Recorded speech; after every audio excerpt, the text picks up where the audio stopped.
وما تشاءون إلا أن يشاء الله.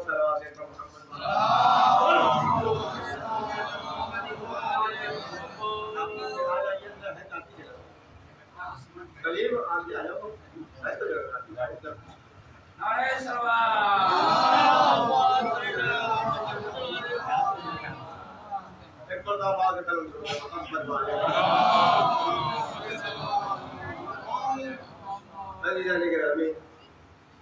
کافی وقت ہو چکا ہے لیکن بہرحال نماز سے پہلے مسجد ختم ہونی ہے، لہٰذا اسی اعتبار سے چند فقرات آپ کی خدمت میں عرض کرنا ہے. ابھی آپ نے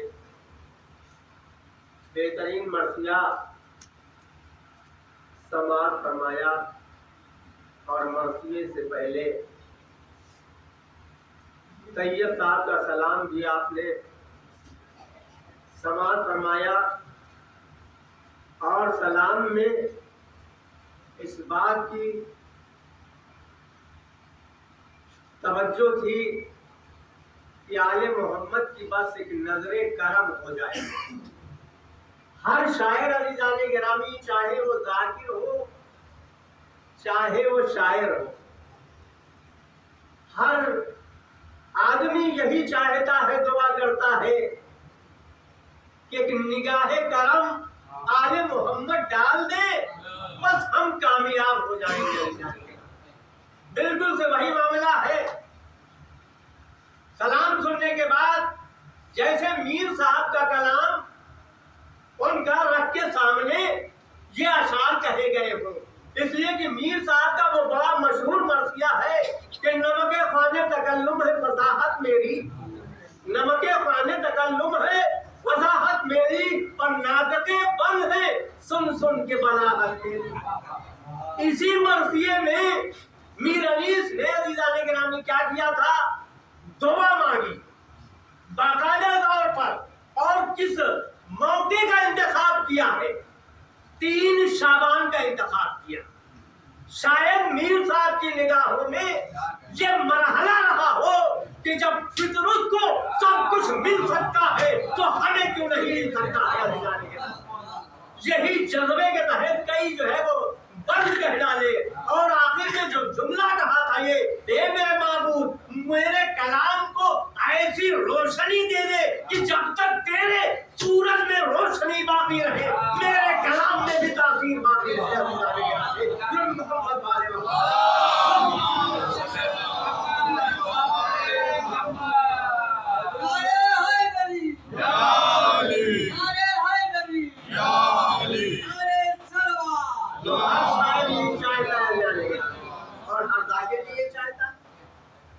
ان کی نگاہ انتخاب پڑ جائے. آپ دیکھیں مولانا جعفر حسین شوستری بڑی اہم شخصیت ہے جنہوں نے خصائص زینبیہ لکھا. خود ان کا جو ہے علامہ نوری کا بیان ہے کہ جعفر حسین نے خود مجھ سے بیان کیا. کیا کیا کہ جب نجف میں تعلیم حاصل کر رہے تھے اس زمانے میں علامہ نوری سے بیان کیا. علامہ نوری کہتے ہیں کہ انہوں نے مجھ سے بیان کیا جب میں تحصیل علم کرنے کے بعد اپنے وطن پہنچا تو میں نے تبلیغ شروع کی، لیکن انداز کیا تھا کہ میں بغیر کتاب کے سہارے ایک جملہ بھی نہیں کہہ سکتا تھا. لہذا جب رمضان اور جمعہ آتا تھا، رمضان کے مہینے میں جمعہ کے موقع پر، تو باقاعدہ منبر میں بیٹھ کے تفسیر صافی لے کے بیٹھتے تھے اور اس سے پڑھتے تھے، لوگوں کو ہدایت کرتے. اور پھر جملہ لکھا ہے کہ جب ماہ سیام جو ہے ماہ محرم آتا تھا، ایام اعضاء، تو میں کیا کرتا تھا کہ ملا حسین واحد کاشمی کی کتاب روضۃ الشہداء لے کے بیٹھتا تھا، اسی سے مجلسیں پڑھتا تھا. 1 سال گزر گیا، دوسرا سال آیا. اب میں پریشان کیا کروں گا، یہ کب تک کا سلسلہ چلے گا، کتاب کے سہارے پڑھتا رہوں گا. اب ان کا بیان یہ ہے کہ جب میں سویا تو میں نے کیا دیکھا کہ میں کربلا پہنچ گیا اور اس موقع پر کہ امام اپنے خیام نصب کر رہے، مد مقابلی فوج خیام نصب کر رہا۔ جب میں امام حسین کے قریب پہنچا تو ایک مرتبہ میں نے سلام کیا، امام نے جواب دیا اور فوراً ہی مجھے اپنے قریب بلا لیا، اور ایک مرتبہ حبیب ابن مظاہر سے مخاطب ہو کے کہا کہ دیکھو حبیب، میرے پاس پانی تو نہیں ہے کہ میں انہیں پلا سکوں، لیکن دیکھو تم ان کے کھانے کا انتظام کرو۔ یہی جملے ہیں حضرت گرامی۔ اب علامہ شوشتری کا بیان یہ ہے کہ کھانا تیار کیا، حبیب بن مظاہر نے چند لقمے کھائے تھے میں نے، اس کے بعد میری آنکھ کھل گئی، خواب ختم ہو گیا۔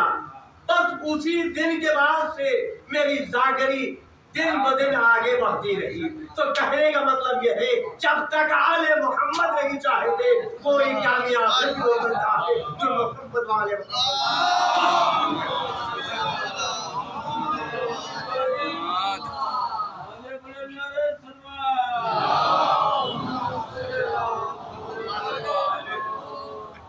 سورہ دہر کی بڑی مختصر آیت کریمہ موقع و محل کے اعتبار سے آپ کی خدمت کر دیا، جس میں قرآن مجید بابا یہ جو اعلان کر رہا ہے وما تشاءون الا ان شاء اللہ، دیکھو یہ تو چاہتے ہی نہیں کچھ جب تک کہ خدا نہ چاہے۔ یعنی مطلب کیا ہے، جو خدا چاہتے ہیں وہی یہ چاہتے ہیں، جو یہ چاہتے ہیں وہی خدا چاہتا ہے۔ عجیب فلسفہ ہے، دو دو چار کی طریقے سے جو یہ چاہتے ہیں وہ خدا چاہتا ہے، جو خدا چاہتا ہے وہ یہ چاہتے ہیں۔ اب جملہ کہا جائے تو شاید غلط نہ ہو، اگر علی کچھ چاہتے ہیں تو تنہا یہ علی کی چاہت نہیں ہوگی بلکہ مرضی پروردگار میں شامل ہوگی۔ تو محمد والے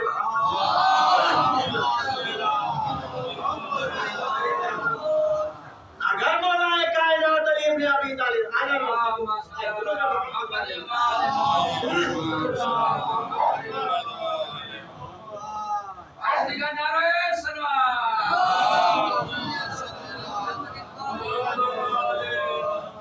اگر مولا کائنات ایک بیٹے کی طلب کر رہے ہیں تو تنہا یہ تمنا علی کی تمنا نہیں ہوگی بلکہ اس میں مرضی الہی شامل ہوگی۔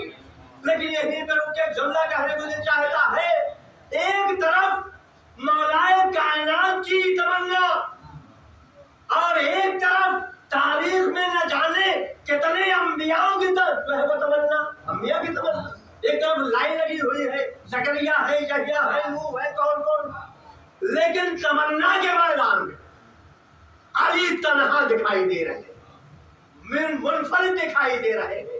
انفرادیت ہے مولا کائنات کی، اس لیے کہ علی کی تمنا اور ہے، انبیاء کی تمنا اور ہے۔ جتنے انبیاء نے تمنا کی تو سب کی یہی زبان پہ تھا، میرے معبود ایک بیٹا دے دے جو میرے بعد میرا وارث ہو۔ یہی زکریا کی بھی تمنا ہے، یہی یحییٰ کی بھی تمنا ہے، یہی نوح کی بھی تمنا ہے، یہی ادریس کی بھی تمنا ہے۔ ہر نبی نے بیٹا مانگا، لیکن مقصد کیا ہے کہ میرے بعد توجہ جانیے، میرے بعد میرا وصی ہو مگر علی کی تمنا ہو، بیٹا دے دے جو میں حسین پہ قربان کر دوں، یعنی تیری راہ میں قربان کرنے کے لیے علی بیٹا مانگ رہے ہیں۔ تو علی کی تمنا اور ہے، انبیاء کی تمنا اور ہے نظام کا۔ تو ظاہر سی بات ہے کہ جب علی مانگ رہے ہے نا تو کیوں نہ ملتا، بیٹا ملا، آج کی تاریخ اسی ذات سے منسوب ہے۔ کیا کہنا ان افراد کا ایسے کمالات کے حامل ہے علی ذات گرامی، کہ اگر جن جن صفات کے حامل علی ہے انہی صفات کے حامل عباس دکھائی دے رہے ہیں۔ اگر علی باب الفوائد تو عباس باب الفوائد، اگر صاحب روب و دبدبہ علی کا ہے تو عباس کا بھائی یہی ہے کہ اگر خط کہہ دیا تو کسی کے مجال نہیں ہے جو پار کر دے ابھی ڈالے گا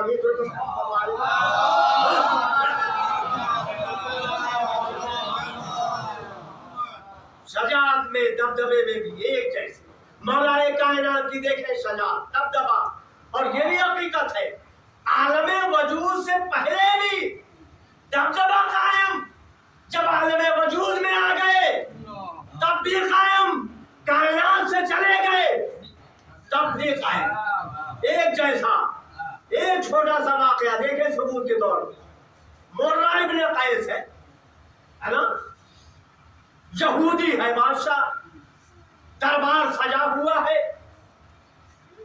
اس کے بعد اعلان کر دیا وزرا بھی بیٹھے بہت سے لوگ کہ تم لوگ میرے اجداد کے اوصاف بیان کرو میرے اجداد نے کیا کیا کیا ہر ایک اپنے اپنے اعتبار سے بیان کر رہا تھا ایک اٹھا اور اس نے کہا کہ آپ کے اجداد کو زیادہ تر علی ابن ابی طالب نے قتل کیا کبھی بدر میں کبھی وحد میں کبھی خیبر میں اچھا یہ کون ہے کہاں رہتا ہے کہا انتقال کر چکے نجم میں جذبہ انتقام بھاگا توجہ دیا گیا کہا ہم مقابلہ کریں گے انتقام لیں گے اور پورا لشکر تیار کیا انتقام لینے کے لیے جو بھر کیا اب کہاں تک عزیزان گرامی وہ خود دام مقابلہ کرتے تھوڑے سے آخرکار داخل ہو گئے اب دیکھیں مرہ ابن قیس روضے میں داخل ہو گیا اور داخل ہونے کے بعد کہا اے سونے والے آج ہم انتقام لینے کے لیے آئے ہیں بڑے ہی تمطراق کے ساتھ تاریخ کہتی ہے جیسے ہی چاہا تھا کہ کدال لگائے کہ دو انگلیاں برآمد ہوئی اور برابر کے دو حصوں میں تقسیم کر دیا محمد والے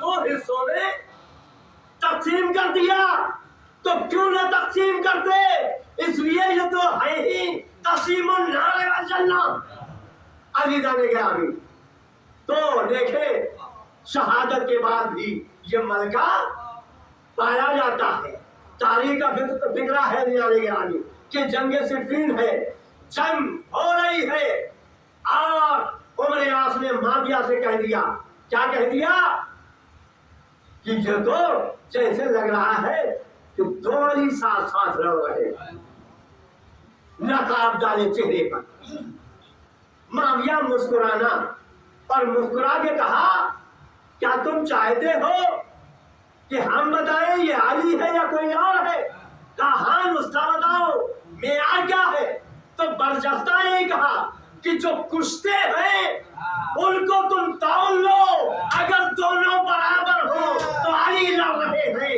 اگر فرق پائے تو کوئی دوسرا ہے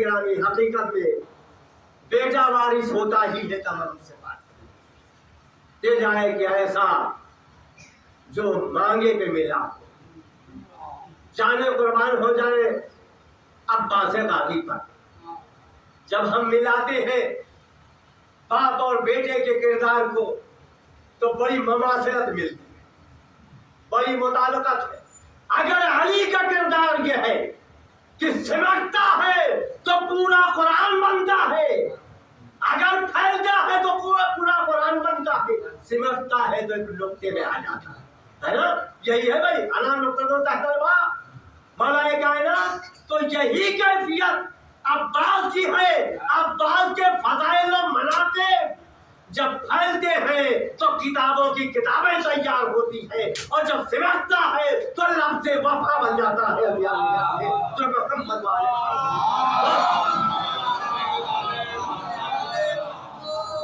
لفظ وفا بن جاتا ہے علامہ جوادی نے بڑا اچھا شعر کہا جب زبان پر کبھی آ جاتا ہے نام عباس جب زبان پر کبھی آ جاتا ہے نام عباس دیر تک ہونٹوں سے خوشبو سے وفا آتی ہے،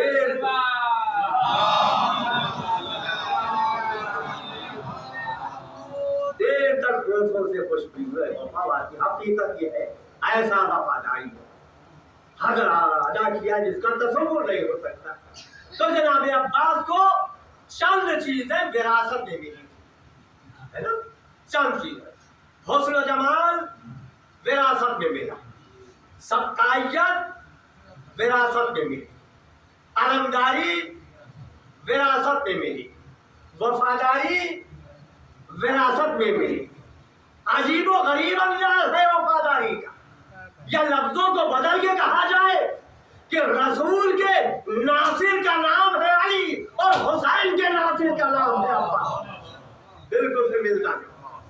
جس طریقے سے مولا کائنات رسول کے ساتھ سائے کی طریقے سے رہتے تھے، وہی انداز جناب عباس کا، ہمہ وقت سائے کی طریقے سے ساتھ ساتھ۔ تو یہ تین چیزیں ملی ہے عباس کو وراثت۔ حسن و جمال دیکھیں، جہاں سب قمر ہو، کوئی بتہا کا قمر، کوئی حرم کا قمر، کوئی کیسا میں آ جائے قمر بن جائے، ایسے ماحول میں قمر بنی ہاشم کہلانا سب کے پاس کی بات نہیں ہے دیدار۔ سبقائیت کو دیکھیں، یہ بھی وراثت میں ملا منصب۔ اس خاندان میں تو سبقائیت بہت دور سے چلی آ رہی ہے۔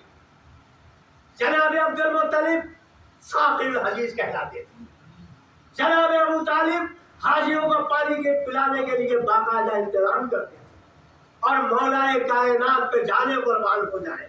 کیسے ساقی ہے، کیسے ساقی ہے۔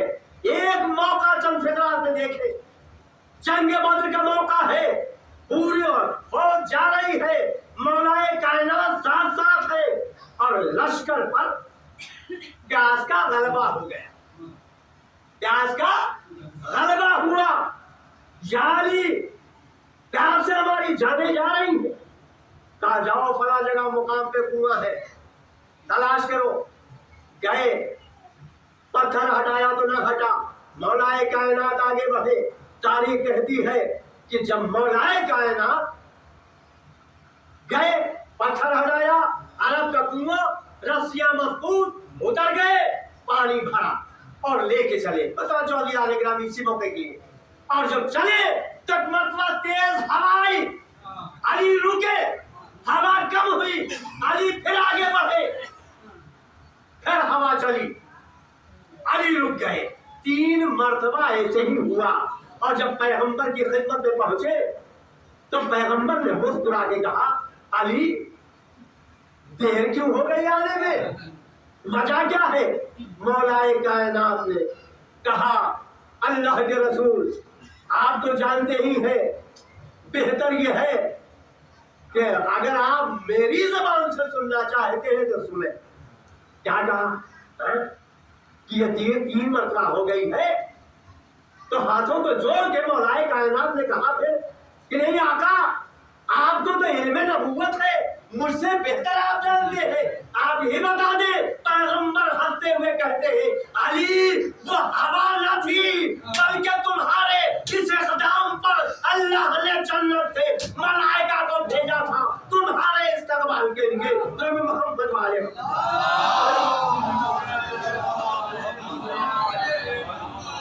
پتا چلا کہ پانی پلانا کتنا عظیم ثواب ہے، کہ ملائکہ استقبال کرتے ہیں، یہ انداز ہے۔ اور حقیقت ہے کہ ہم اس کی قدر و قیمت نہیں کرتے ہیں، اور یہ کلیہ جو نعمت سب سے زیادہ ہوتی ہے اتنی ہی اہم بھی ہوتی ہے۔ اندازہ آپ لگائیں 2 جملے میں کہ قیصر روم نے ایک چھوٹی سی شیشی بھیج دیا معاویہ کے پاس، کہا لے جاؤ اور اس سے کہو کہ ساری کائنات کی چیز اس چھوٹی سی شیشے میں ڈال دی۔ آپ معاویہ پریشان، یہ کیسے ممکن ہو سکتا ہے کہ چھوٹی سی شیشے میں سب کچھ آ جائے؟ مسئلہ مولا کائنات کے پاس آئے، علی نے مسکرا کے کہا ابن عباس اس کا جواب دے دو. اپنے مفسر سے کہا جواب دے دو. ابن عباس نے کہا کوئی حیرانی کی بات ہی نہیں ہے, تھوڑا سا پانی اس میں ڈال کے بھیج دو, یہی اس کا جواب ہے. معاویہ نے دیکھا کہ حقیقت یہ ہے کہ ہر شے پانی کی وجہ سے ہے. اس کا جواب یہی ہے محمد والے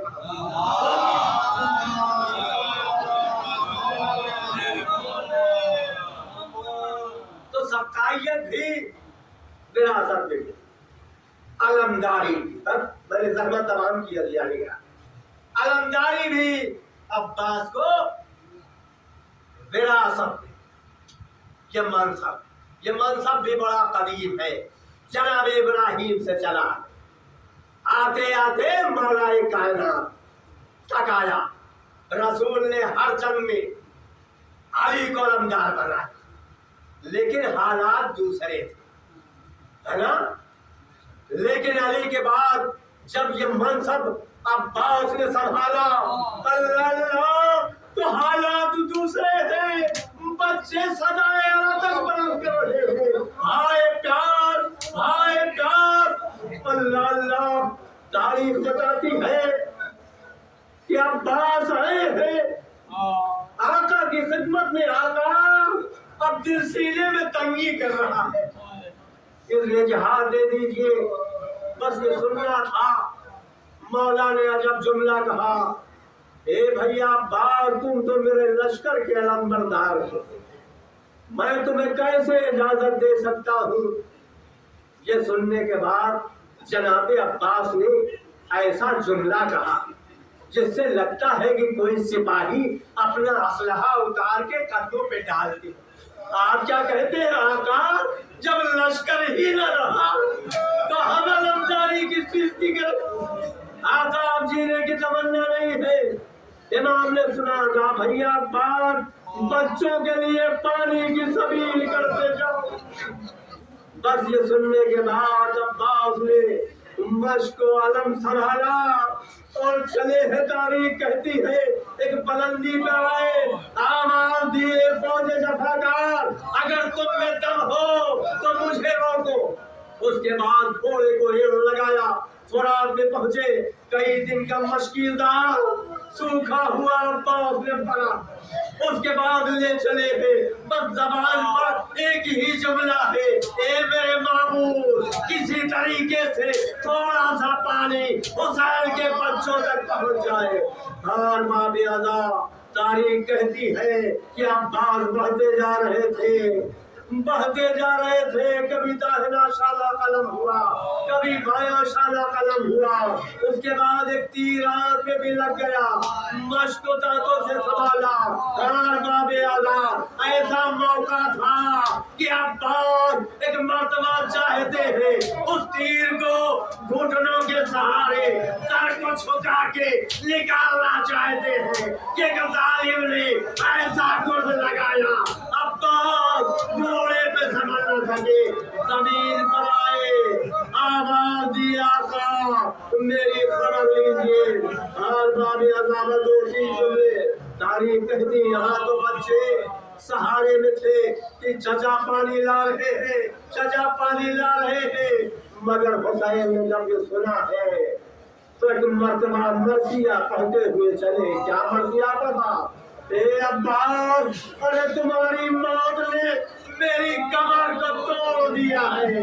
اور باب عذاب تاریخ کہتی حسین بھائی کے سرانے پہنچے ہیں. اس کے بعد کہا اے بھیا عباس کوئی تمنا کوئی وصیت کا نہیں, کچھ نہیں, بس اتنا کہا کہ میری لاش کو خیمے میں نہ لے جائیے گا, اس لیے کہ مجھے سکینہ سے شرم آتی. ہر باب عزا تاریخ کہتی ہے لاشا تو چھوڑ دیا, بس علم لے کے چلے.